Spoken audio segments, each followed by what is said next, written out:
समय आ गया है कि भारत सरकार पूरे देश में ऑपरेशन करे। ये पता लगाए कि आतंक के ये जो डॉक्टर हैं देश में कितने मौजूद हैं। भारत का हो टोटल स्कैन, क्योंकि बाल बाल बचा हिंदुस्तान। खतरनाक साजिश, खुफिया एजेंसियों का काबिले तारीफ काम।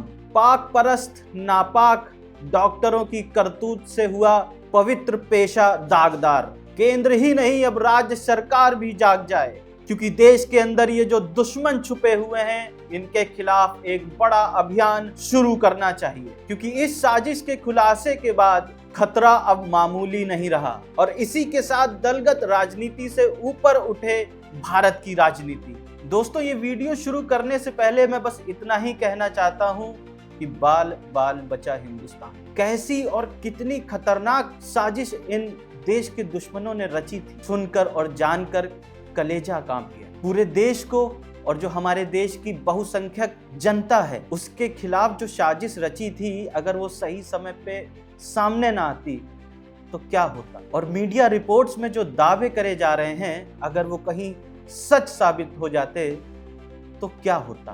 दोस्तों सोचिए क्या होता हमारे मुल्क का। और सबसे ज्यादा दोस्तों डराने वाली बात यह है कि ये जो देश के दुश्मन डॉक्टर थे, इन्होंने ये पूरी साजिश रच दी थी। डॉक्टर यानी दोस्तों देवतुल्य इंसान। डॉक्टर यानी एक पाक पेशा, पर इन डॉक्टरों ने इस पेशे को नापाक कर दिया। डॉक्टर यानी किसी की जान बचाने का पेशा, पर इन डॉक्टरों ने उसी पेशे को बदलकर किसी की जान लेने का पेशा बना दिया।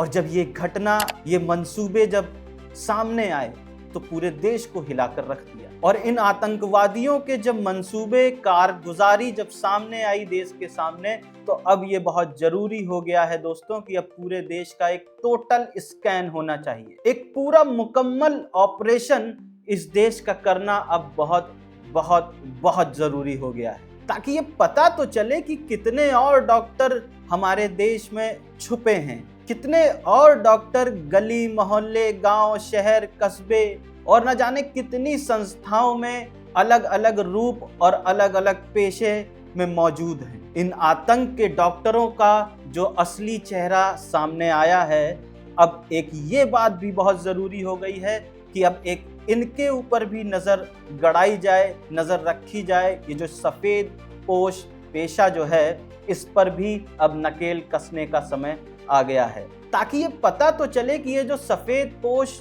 पेशे के आड़ में ये जो लोग छुपे हुए हैं, ये अपनी डॉक्टरी किस आतंकवाद को फल फूल रहे हैं, किस आतंकवाद को बड़ा कर रहे हैं, किस आतंकवाद को हमारे देश के खिलाफ एक डॉक्टर जिहाद फैला रहे हैं। और दोस्तों ये आप सबको पता है कि इस तरह की आतंकवादी जो घटनाएं हैं कोई अभी से नहीं चल रही हैं।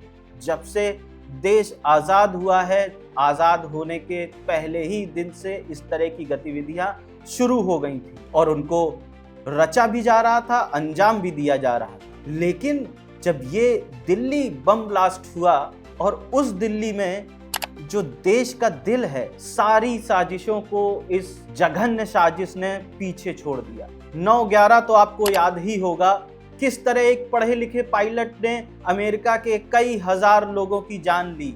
और ठीक वैसे ही 11 का जो भारत पर हमला हुआ था, वैसा ही कुछ सामने आया था। और दिल्ली धमाकों ने दोस्तों ये साबित कर दिया कि देश में इस्लाम के नाम पर जो एक पढ़ी लिखी आबादी इस्लामिक आतंकवाद में जो लिप्त है, उसकी संख्या बहुत ज्यादा होने लगी है।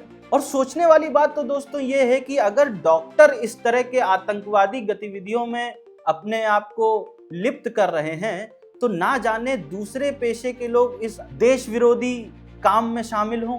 और अब तो ये भी शक होने लगा है कि अगर दूसरे पेशे के लोग भी शामिल हैं तो उसमें IAS, PCS, राजनीति, कॉर्पोरेट लेवल के लोग भी शामिल हो सकते हैं। और दोस्तों अभी तक तो ये कहा जाता है कि कुछ अशिक्षित लोग, पीड़ित लोग, भटके हुए लोग इन सब चीजों में लिप्त होते थे। उनकी क्या गलती है? अभी तक तो देश इन लोगों की हरकतों को भुगत रहा था। अब तो ये पढ़े लिखे लोग भी आतंकवादी गतिविधियों में सामने आने लगे। इनको पढ़ाया जाए तो भी समस्या, ना पढ़ाया जाए तो भी समस्या, असल में समस्या यही है। और क्या पता दोस्तों कि कितने एमबीए, कितने इंजीनियर, कितने चार्टर्ड अकाउंटेंट इन सब देश विरोधी गतिविधियों में अपने आप को आज लिप्त करे बैठे हों। और सोचने वाली तो ये बात है दोस्तों कि ना जाने कितने लोग ऐसे हो सकते हैं जो सरकारी महकमे में हो और गुपचुप तरीके से अपना एजेंडा, अपना काम कर रहे हों। और हम दोस्तों, हम तो पड़ोसी मुल्क जो पाकिस्तान है उसको ही अपना दुश्मन मान के बेफिक्री ओढ़े बैठे हैं और अपने अपने कामों में मशगूल हैं। पर इसी बेफिक्री के बीच में देश में एक नया पाकिस्तान जिंदा हो गया, और ये कब हो गया पता ही नहीं चला। और इसके होने के बावजूद दोस्तों, अगर अब भी देश नहीं जागा तो फिर कब जागेगा? अरे ये तो भला हो देश की खुफिया एजेंसियों का, भारत सरकार का, पुलिस का, गृह मंत्रालय का, जिसने वक्त रहते एक बड़ी साजिश को न सिर्फ सूंघ लिया बल्कि जिन्होंने साजिश करी थी उनको भी धर दबोचा, एक एक करके साजिश के तार भी जोड़े और एक बड़ी मात्रा में विस्फोटक को जब्त भी किया। दिल्ली के लाल किला को ये आतंकी जरूर रक्त से लाल करने में सफल हो गए हों, लेकिन इनके चेहरे, इनके मंसूबे अब सब सामने आ चुके हैं। हमारी खुफिया जो तंत्र है इनकी जड़ तक इनको दबोचने के लिए पहुंच रहा है और पहुंच जाएगा भी। और ये जो इस्लाम के नाम पर आतंक फैलाने वाले लोग हैं इनको जड़ से उखाड़ फेंकेगा। हर वो शख्स खुफिया एजेंसियों के रडार में है जो इन सब गलत गतिविधियों में लिप्त होता दिखाई पड़ेगा। कश्मीर से फरीदाबाद तक, अहमदाबाद से भोपाल तक हुई इन सब कार्रवाई, ये सब सबूत हैं कि अगर कोई देश को दहलाने का मंसूबा पालने का काम करे या सोचे भी, और वो फिर किसी भी बुल में छुपा हो, छोड़ा नहीं जाएगा। और फिर उनके चेहरे के ऊपर अगर कोई भी नकाब लगा रखा होगा उन्होंने, बख्शा नहीं जाएगा। फिर वो चाहे डॉक्टर हो, अफसर हो, उद्योगपति हो और मजदूर क्यों ना हो, सब रडार में आएंगे, सबको अपनी अपनी जगह पहुंचाया जाएगा। और दोस्तों, खतरा मामूली नहीं है। और ये जो दिल्ली में घटना हुई है, हमें इसको हिंदू मुसलमान के चश्मे में नहीं देखना चाहिए, हमें इसको बीजेपी कांग्रेस के चश्मे से नहीं देखना चाहिए। हमें इसको एक देश के नाते जितने भी इस देश के जो नागरिक हैं उनकी सुरक्षा के लिए, उनकी एकजुटता के लिए हमको साथ आना पड़ेगा। क्यों? क्योंकि संकट दोस्तों किसी कौम पर या किसी सरकार पर नहीं आया है, संकट देश पर आया है। अरे हमारा भारत तो दोस्तों वो भारत है जहां तीज त्योहार मनाते लोगों पर इतनी बड़ी साजिशों का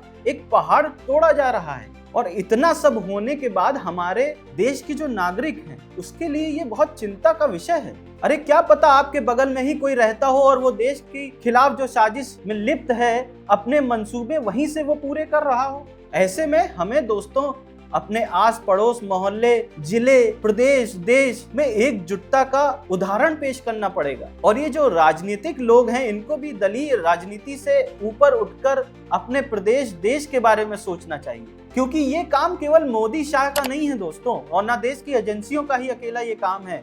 ये लोग अपना काम कर रहे हैं, अच्छा बुरा वो डिबेटेबल है, लेकिन भारत के नागरिक होने के नाते हमें भी तो अपना काम करना पड़ेगा। और हमारा काम क्या है? अगर हमें कुछ पता चलता है, हमारे आसपास में कोई ऐसा व्यक्ति है जो कुछ गड़बड़ तरीके की हरकतें कर रहा है, उसकी चीजों को अगर आप देख रहे हैं और संदिग्ध पा रहे हैं, तो अपने आप को बचाएं, अपने अगल बगल वालों को सूचित करें, उनको भी बचाएं। क्योंकि हमारी आदत तो दोस्तों ये है कि अरे हमसे क्या है, हमसे क्या मतलब, हम क्यों बोले किसी के बीच में। नहीं दोस्तों, हमारी आपकी जिम्मेदारी है। वो लखनऊ में जो लेडी पकड़ी गई है वो भी बड़े आराम से रह रही थी, और लोग अभी भी उसको ये बोल रहे हैं कि बड़ी अच्छी औरत थी। पर वो बड़ी अच्छी औरत क्या कर रही थी, अगर ये पता चले आपको तो आपकी रूह कांप जाए। उसके इरादे कितने बड़े, कितने घिनौने, कितने गंदे थे। ये तो ऊपर वाले का शुक्र है, जैसा मैंने कहा कि एजेंसियों का शुक्र है कि सही समय पे इनकी साजिश को रोक दिया गया, वरना क्या होता हम आप इमेजिन नहीं कर सकते। तो हमें ये चीज अपने मन से हटानी पड़ेगी कि हमें क्या। क्योंकि दोस्तों वक्त अब उस आपसी भरोसे का है जिसकी बुनियाद पर यह देश खड़ा हुआ है। क्योंकि यही वक्त है दोस्तों जब इन जैसे दो कौड़ी के लोगों को ये बताया जाए कि हमारा देश, भारत देश, इन चंद जयचंदों की इस कारगुजारी से हमारे भारत की बुनियाद को नहीं हिला सकता। और अगर आप जीवित हैं, अपने परिवार के साथ हैं, सुरक्षित हैं, तो धन्य मनाइए अपने देश की एजेंसियों पर। जो लोग ये उंगली उठाते हैं ना कि हमारी एजेंसी ये है, हमारी एजेंसी वो है, आज बेटा अगर जिंदा हो तो इन्हीं एजेंसियों की वजह से जिंदा हो, तो थोड़ा सा एहसान का घूंट पी लो। नहीं तो ये जो डॉक्टर के रूप में दानव है ना, इन्होंने पूरी तैयारी कर ली थी तुमको खाने की, क्योंकि ये जो योजना ये लोग बना रहे थे, अगर वो कहीं सक्सेसफुल हो जाती तो केवल केमिकल अटैक से लाखों लोग मारे जाते, वो भी तड़प तड़प कर दर्दनाक मौत, और इसके बाद ना कोई एंटीडोट ना कोई इलाज। और शायद ये घटना किसी दूसरे देश में होती तो शायद कुछ कम जाने जाती, लेकिन हमारे देश में जहां घनत्व इतना ज्यादा है, इतनी मौतें होती दोस्तों कि शायद हम गिन ना पाते। और उसके बाद भी अगर ये भी कम पड़ता तो बम विस्फोट से हजारों लोग मारे जाते, और वैसे ही मारे जाते जैसे 26/11 में मारे गए थे। कुछ उसी तरह का अटैक ये लोग प्लान कर रहे थे। तो दोस्तों मेरी गुजारिश है देश के हर नागरिक से कि अब आपको एब्सोल्यूट क्लियरिटी अपने माइंड में रखनी पड़ेगी। ये जो लोग पकड़े गए हैं या इन जैसे लोग आपके खून के प्यासे हैं, और ये आपको जिंदा नहीं देखना चाहते हैं, फिर चाहे आप यूरोप में हो या भारत में। ये दोस्तों कलयुग के दानव हैं, और इस तरह का देश, इस तरह का माहौल बनाकर हमने अगर अपनी अगली पीढ़ी को दिया दोस्तों, तो हमसे बड़ा पापी कोई नहीं होगा। और इसीलिए हर देश के नागरिक को अपना अपना टास्क डिसाइड करना पड़ेगा, और उस टास्क को निभाना भी पड़ेगा। जो टास्क आप लेते हैं उसकी जिम्मेदारी आपकी है। हम अपनी जिम्मेदारी निभा रहे हैं, आप अपनी जिम्मेदारी निभाओ। आज के लिए बस इतना ही। जय हिंद, जय भारत, नमस्ते।